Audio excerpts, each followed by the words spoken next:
सत्साहेब, आप सभी मानव जाति को कोटि कोटि प्रणाम। पूरी पृथ्वी की मानव जाति को कोटि कोटि प्रणाम। महान संतों को कोटि कोटि प्रणाम। और सबसे पहले सतगुरु इस भारत भूमि पे आने वाले भगवान बुद्ध को मेरा कोटि कोटि प्रणाम। तो भक्तजनों, प्रेमियों, हे मानव जाति, हम आपको एक ऐसी बात बता रहे हैं जिससे शायद आपके मन में काफी वर्षों से भ्रम पैदा रहा होगा। वो बात क्या है मैं बता देता हूँ और भ्रमित ना होएं। और जो भ्रमित हैं उनको ये वीडियो शेयर जरूर करें ताकि उनका भ्रम भी दूर हो जाए। आज हम बात करेंगे मनुस्मृति पे।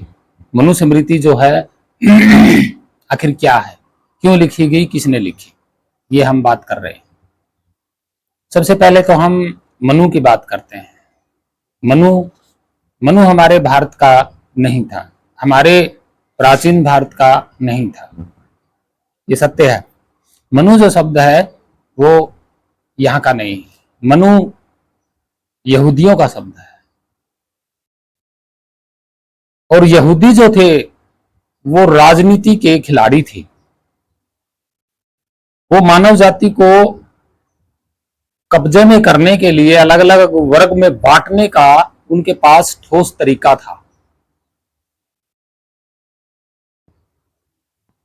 बहुत जबरदस्त तरीका था यहूदियों के पास मानव जाति को पूरी तरह काबू में करने का और उन पे मनमानी नीतियां चलाने का पूरा ज्ञान था उनके पास। और मनु कौन है? मनु भारत का नहीं है, मनु विदेशी है। अब मनु विदेशी कैसे है ये मैं बताता हूं। मनु ने मनुस्मृति लिखी। स्मृति का मतलब क्या है? याद करना, स्मरण करना, बार बार दोहराना, याद करना। अब देखिए, वर्ण व्यवस्था कहां की थी? यहूदियों की थी। भारत में आके उन्होंने क्या किया? दोहराया। उसी मनुस्मृति को भारत के लोगों को कब्जे में करने के लिए, उनको वर्ग में बांटने के लिए, उनको ऊंचा नीचा बनाने के लिए, उनकी भेदभाव बनाने के लिए, रचने के लिए उन्होंने अपने उस तरीके को याद किया। स्मृति का मतलब होता है याद करना, बार बार याद करना, स्मरण करना, यह अर्थ बनता है स्मृति का। अब उन्होंने अपने तरीके को याद किया और भारत में लागू किया। और कहते हैं ना ऋग्वेद सबसे पुराना है। नहीं, ऋग्वेद किस पे आधारित है? यहूदी नीतियों के आधारित पे ऋग्वेद है। ऋग्वेद में 4 वर्ण व्यवस्थाएं हैं, ठीक है। अब ऋग्वेद को पढ़ करके ही मनुस्मृति तैयार की गई। अब मनुस्मृति जो तैयार की गई उसमें देखिए कैसे आढ़े टेढ़े नाम लगाए। मनुस्मृति सही नहीं है, लिखने वाले को लिखने ही भी नहीं आती। जिसने भी लिखा है वो भारत का नहीं था। जिसने वेद लिखे हैं या ऋग्वेद लिखा है वो भी भारत का नहीं था। मतलब इसका भारत भूमि का मूल निवासी नहीं था, क्योंकि उसे शब्दों का ज्ञान नहीं था। कैसे नहीं था हम आपको बता रहे हैं। देखिए कहानियां तो सुनी होंगी आपने हिंदू ग्रंथों में। राक्षस, सुर, असुर, ये सुने होंगे। पिशाच, डाकिनी, भैरव, ये सुने होंगे। ये कौन थे बताते हैं। सुर का मतलब होता है राजा। सुर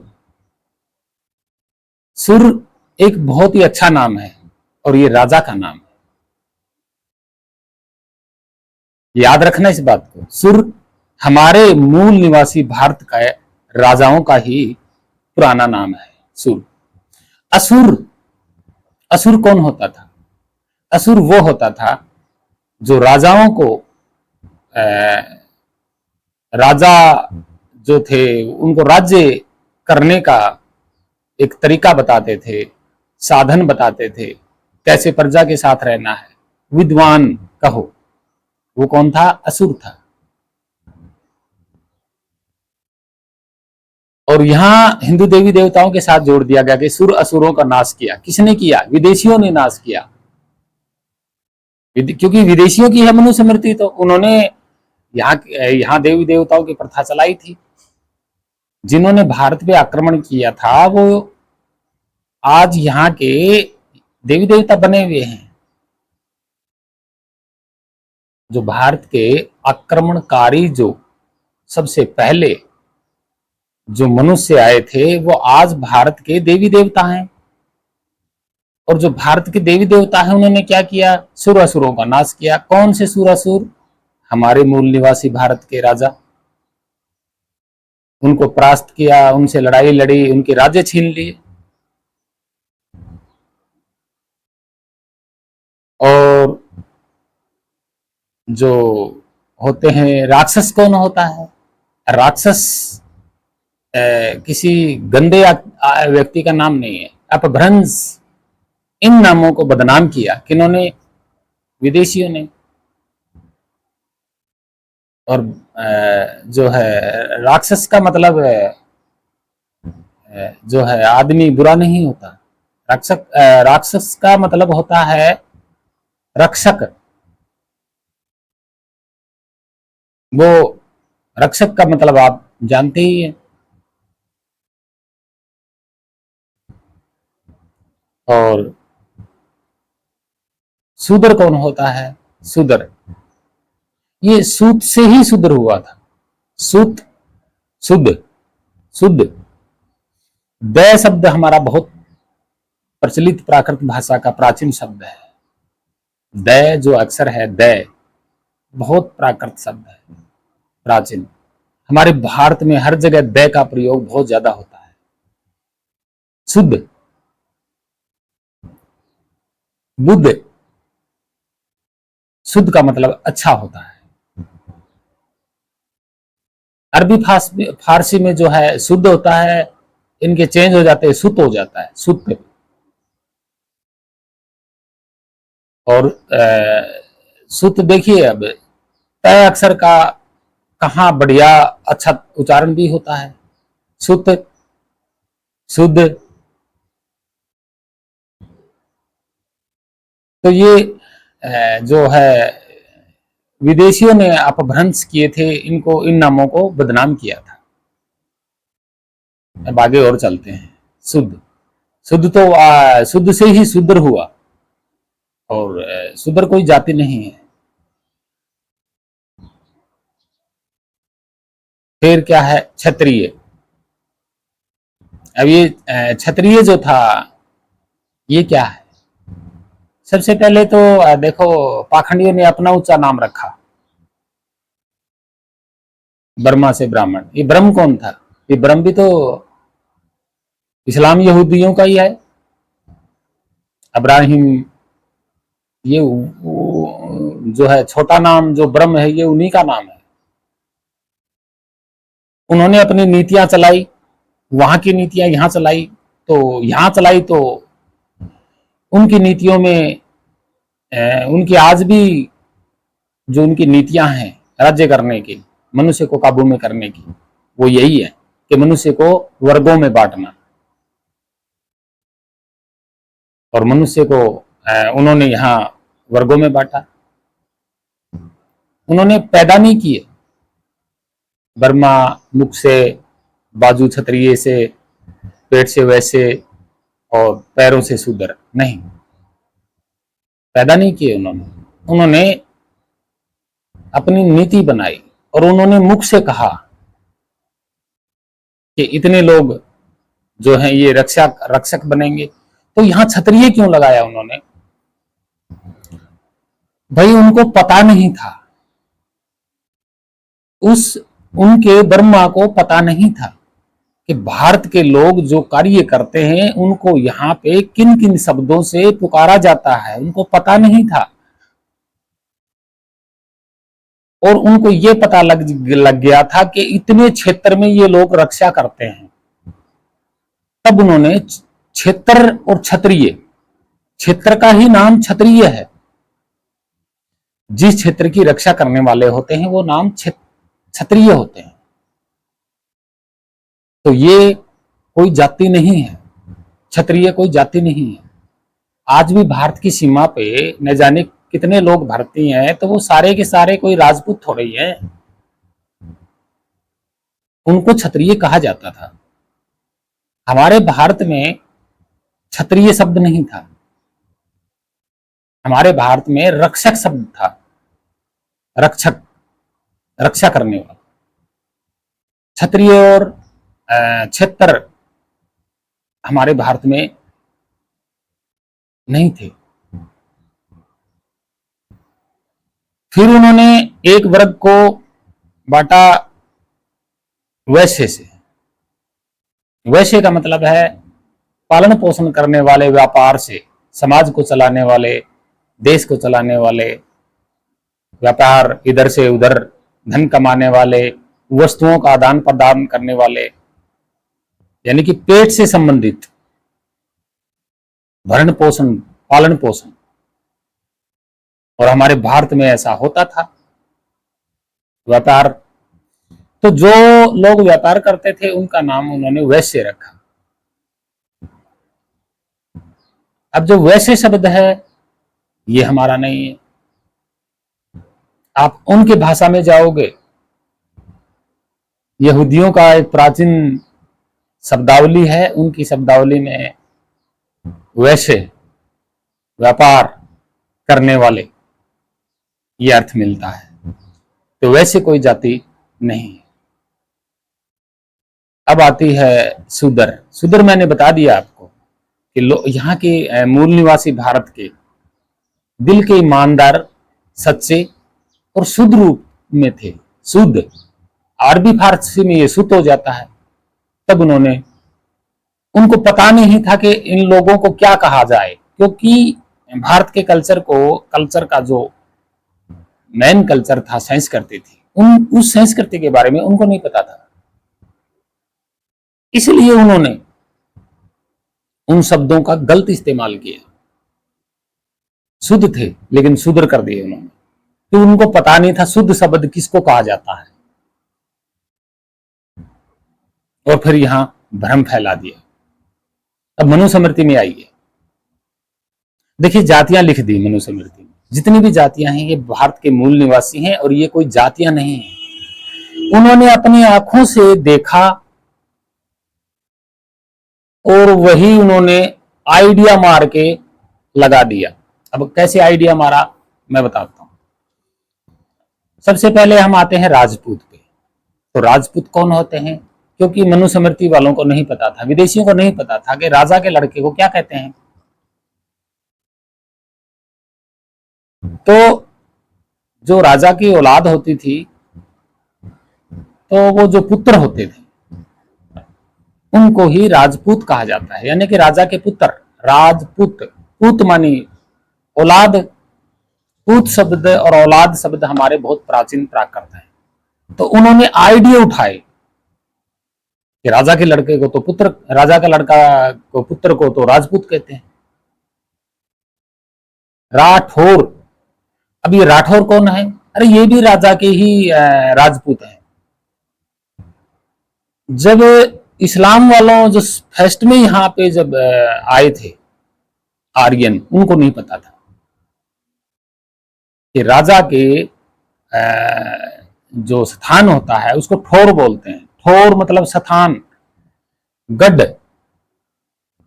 रहने का स्थान। ठोर ठिकाना, ठिकाना राजा का ठिकाना, जहां राजा रहता था उसको ठोर बोलते हैं। आज भी ठोर शब्द बहुत प्रचलित है। ठोर ठिकाना, ठोर मतलब स्थान, जगह जहां राजा रहता था। तो राजा के ठोर का, ठिकाने का ही नाम राठौर रखा गया था। राठौर। ये भी क्योंकि उनके समझ में नहीं आया, उन्होंने जहां समझा वही नाम रख दिया। तो राठौर भी कोई जाति नहीं है, ये राजा वंशज होते हैं। अब होते हैं ठाकुर। ठाकुर, ठाकुर कौन होते हैं? ठाठ करने वाले। ये भी राजा ही थे। ठाकुर, ठाठ करने वाले, ठाठवाड़ से रहने वाले। कुमार, ठाकुर कुमार थे ये, राजाओं के ही वंशज ठाठ बाट से रहते थे, ठाकुर, इसलिए इनको ठाकुर कहा गया, क्योंकि उनके समझ में जैसा आया वैसा लगा दिया उन्होंने। और अलग अलग एरियो में जो आर्यन रहे या यहूदी रहे, तो उन्होंने वहां वहां का कल्चर देख करके वहीं के नाम उठा करके वहीं पेल दिए।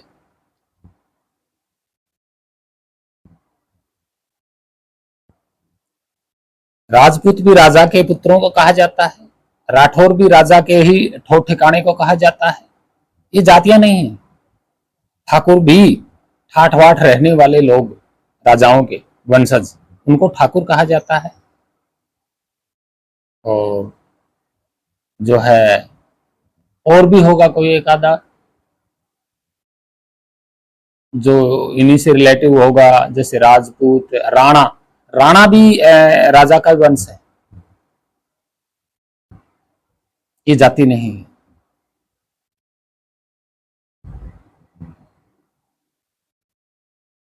तो मनुस्मृति में इसी तरीके से ये लिखा गया, क्योंकि मनुस्मृति लिखने वाला खुद यहूदी था, उसको भारतीय कल्चर का पता नहीं था, तो इसलिए ये सारे जो नाम है इनको बदनाम किया गया। और एक ही राजा के, जैसे राजा तो राजा होता है, अब जहां जहां पर भी अलग अलग संस्कृति में जो राजाओं ने राज करते थे उनके ही ये नाम है, और राजा कोई जाति नहीं है।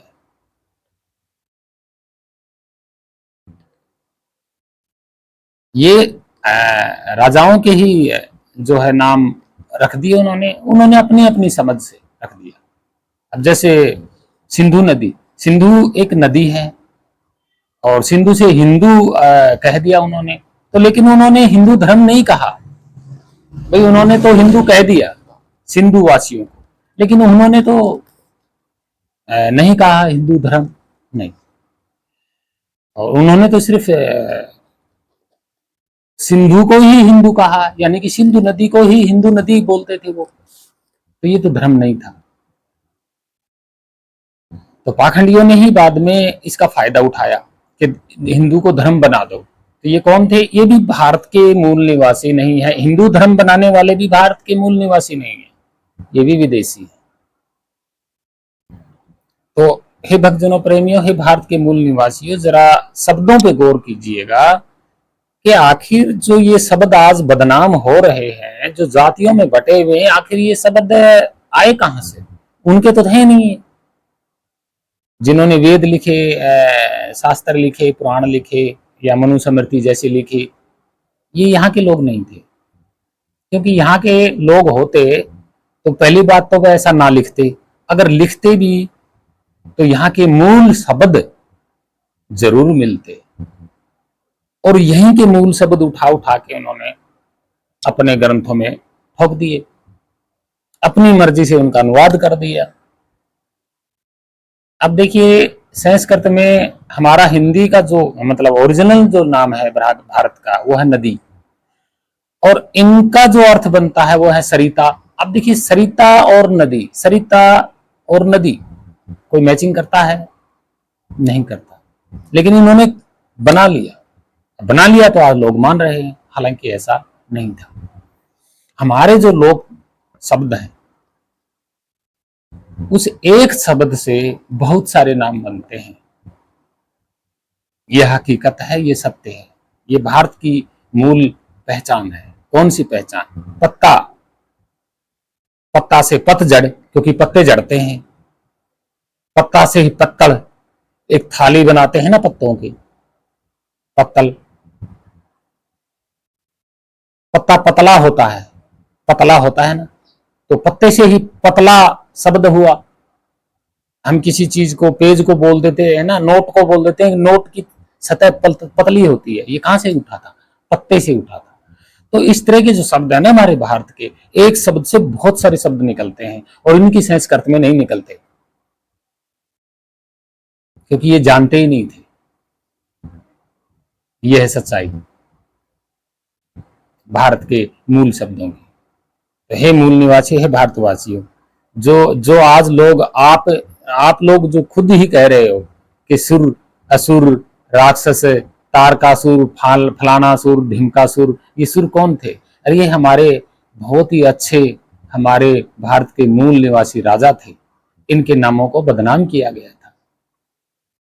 ये सत्य है, झूठ नहीं है। आप इतिहास को उठा करके देखिए कि ये पिशाच कौन होता है और पिचास कौन होता है। ये कोई आत्माएं नहीं है, ये राजा थे,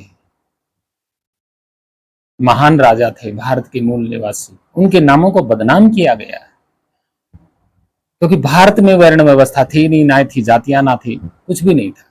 ऐसा भेदभाव था ही नहीं, जातियां थी ही नहीं, अलग अलग गण हुआ करते थे। उन्होंने अपनी नीतियां अपनाई और जैसा देखा वैसा ही उन्होंने नाम ठोक दिया। उनको ये भी पता नहीं था ये नाम अच्छा है या बुरा है, और उन्हीं नामों से आज भेदभाव प्रकट कर दिया, क्योंकि बताया नहीं किसी को, हमारे मूल निवासियों को बताया नहीं कि हम ये चीज लिख रहे हैं। और जब मनुस्मृति लिखी गई तब भारत के मूल निवासियों को नहीं पूछा, पूछकर नहीं लिखा। कहीं एक गुप्त स्थान पर इन्होंने रातों रात या रात को लिखते थे, लेकिन सबके सामने नहीं लिखा। ना ऋग्वेद लिखा, ना चारों वेद लिखे, कुछ भी नहीं लिखा, सब गुप्त रूप से लिखा और बाहर प्रचार कर दिया। फिर ऐसा हुआ था। तो सत्य यही है, हे भारत के मूल निवासियों, आप सिर्फ और सिर्फ सिंधुवासी हैं। सिंधु कोई धर्म नहीं है, और सिंधु का नाम हिंदू है। हिंदू भी कोई, जब सिंधु नदी का नाम हिंदू है तो हिंदू नदी होना चाहिए, न कि धर्म। तो आशा करता हूं आप सत्य को जानने की कोशिश करें और भ्रमित ना हों कि राक्षस ये वगैरह जो आप बता रहे हैं ये हमारे मूल निवासी भारत के राजा थे, प्राचीन राजा। तो इनको जो है विदेशियों ने, जिन्होंने यहाँ राजनीतियां चलाई, उन्होंने सब खराब कर दिया। और पाखंडियों ने भी जो है बहुत सारा यहाँ पाखंड फैला दिया और मानव जाति को भरमा दिया। तो यही थी हमारी सत्य वो बात मनुस्मृति की और वेद की, ऋग्वेद की। सत्साहिब। नमो बुद्धाय। प्रणाम महान संतों को, प्रणाम मानव जाति को, पूरी मानव जाति को। सत्साहिब।